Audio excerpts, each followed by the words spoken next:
Hi everyone, I want to talk a little bit more about this Google Doodle because I have a lot more that I wanted to try to explain. There's so much that's being depicted in this imagery that I wanted to try to go over, but it may take several videos before I can explain everything that's being depicted here because there's so much.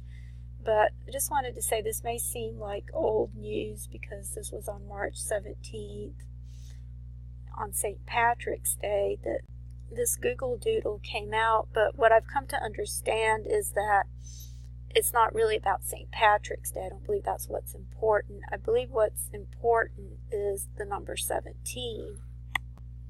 And this is something I've talked about before. I've explained the importance of the number 17 in my previous videos, and I may go over that again a little bit later. But what I wanted to try to explain is, first of all, I wanted to explain why I believe this represents the consummation of the covenant. And it wasn't because of the obviousness of the word shark and that the fact that the word shark rhymes with ark that I was able to see that initially. I didn't actually realize that shark rhymes with ark until much later, until I actually tried to do a Bible code on this. And I had put in the words shark and yesh, and it comes up with 31 matches.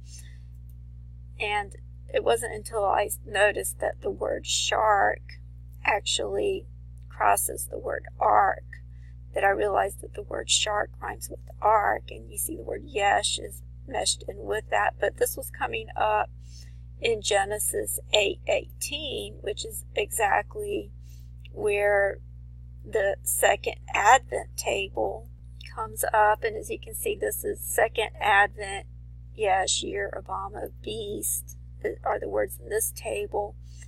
And this comes up in Genesis 8:10 through 8:22. Okay, so this would be where the second half of the second Advent table would be, where it says beast and Obama, and then yesh was going through that. But going through yesh, you also have the word shark, and then going through the word shark, you also have the word ark. Okay, so that's when I realized that shark rhymes with ark. And of course, this reminded me of what I had already explained about Acts 27, which was about Paul's journey to Rome. And this is when he got shipwrecked on an island called Malta, but in the Greek it's called Melita. But what happened is that the ship crashed into a bay.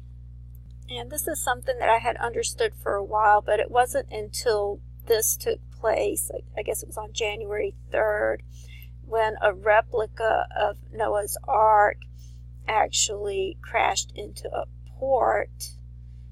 Okay, and this was somewhere in the Netherlands. I just had to pull up another article just to verify where this was located, but it was somewhere in the Netherlands. And it was when that happened that I felt that I should explain what I was understanding about Acts 27. But that actually wasn't what led to my understanding that this was representing the consummation of the covenant initially. Initially, I didn't even see that at first. What made me think of it first was the fact that this man was inside of a shark.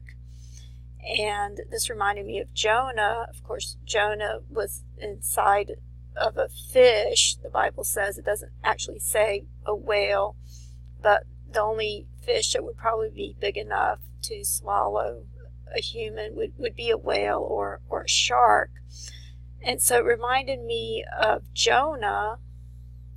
And then, of course, we had this launch that took place sometime around Christmas, just before Christmas, the SpaceX rocket launch, which I made some videos about that as well, which a lot of people thought this looked like a whale, and so they considered this to be the sign of Jonah.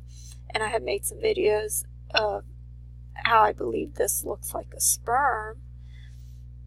And that was another reason for why I had to explain what I was beginning to understand, or what I had come to understand about Acts 27.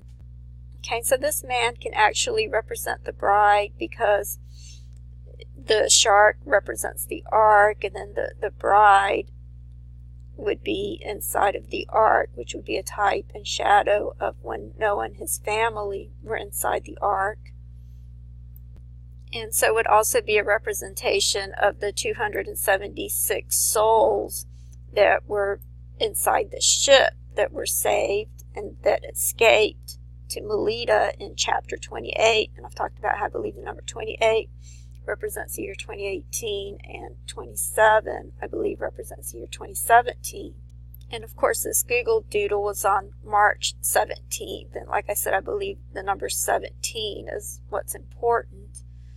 But aside from representing the bride, I believe this man can also represent Jesus, because Jesus was in the tomb for 3 days and 3 nights, and he had said that there would be no sign given to an adulterous generation except for the sign of Jonah.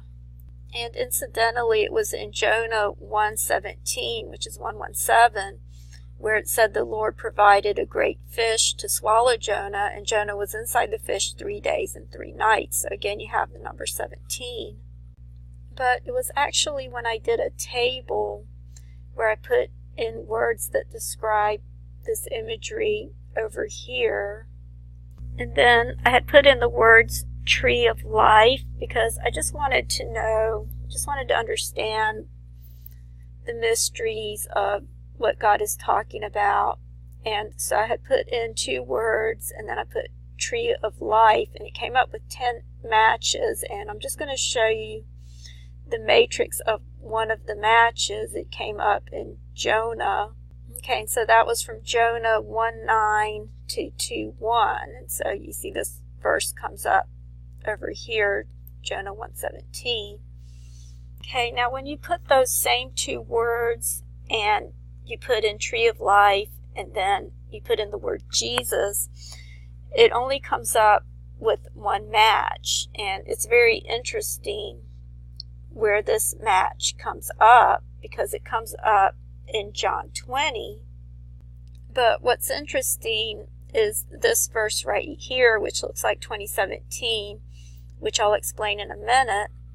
But it was also in John 20:17, which looks like 2017, where Jesus said, "Touch me not, for I am not yet ascended to my Father, but go to my brethren and say unto them, I ascend to my Father and your Father, to my God and your God." And this is a scripture I've shown before and have talked about before, because it seems to allude to when we will be able to touch Jesus, because he's telling her, do not touch me yet, but then it comes up in 2017.